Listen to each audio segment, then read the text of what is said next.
ফুল আজকে কি করবে? তোমাকে সময় দেয় ফুল। হ্যাঁ, একটু আমাকে আপনি হাতে নিয়ে ওটা দাও নিয়ে নেব। ওটাই হ্যাঁ, ও বড়টা। এই তো এটা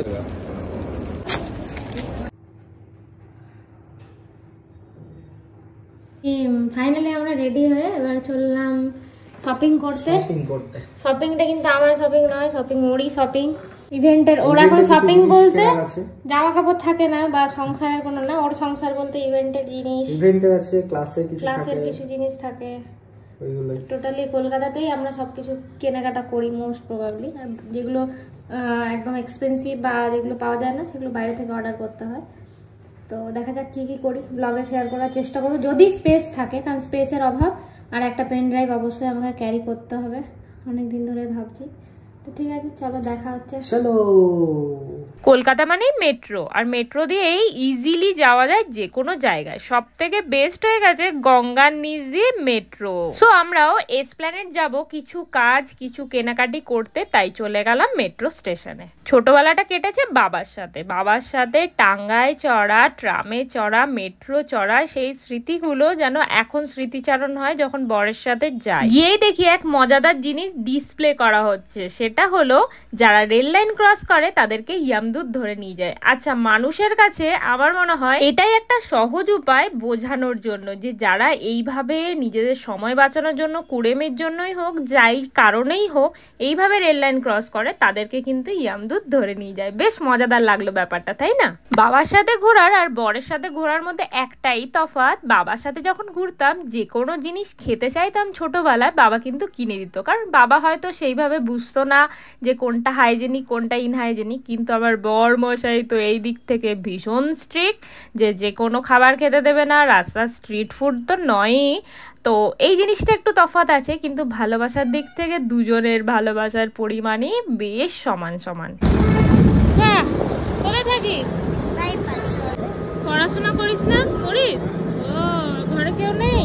আছে, তিনটে ভাই একটা বোন। ও, প্লাস্টিকের ফুল কিনে রেখেছে, তাহলে বারবার কিনতে হয় না, বুঝলি? ফুল তো কি, এইটাও তো ফুল, এই লাল আছে, আর এত যেতে প্যার হবে কত প্লাস্টিকের হবে। ও তাই, বাহ, ঠিক আছে। ঘর ফুল নেব না আমি, এমনি দিচ্ছি তোকে, আমি তোকে এমনি পয়সা দিচ্ছি।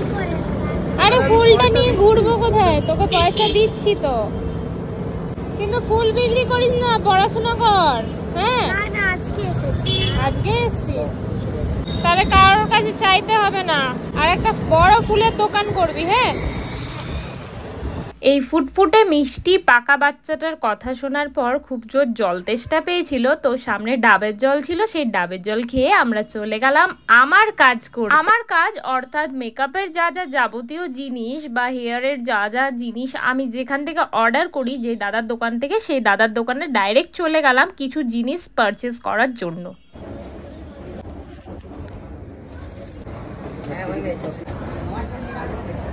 মেকআপ ইন্ডাস্ট্রিতে থেকে অনেক এক্সপিরিয়েন্স হয়েছে। আমরা যখন একই জিনিস আগের বার কিনতে গেছিলাম তখন কিন্তু দামটা একটু কম ছিল।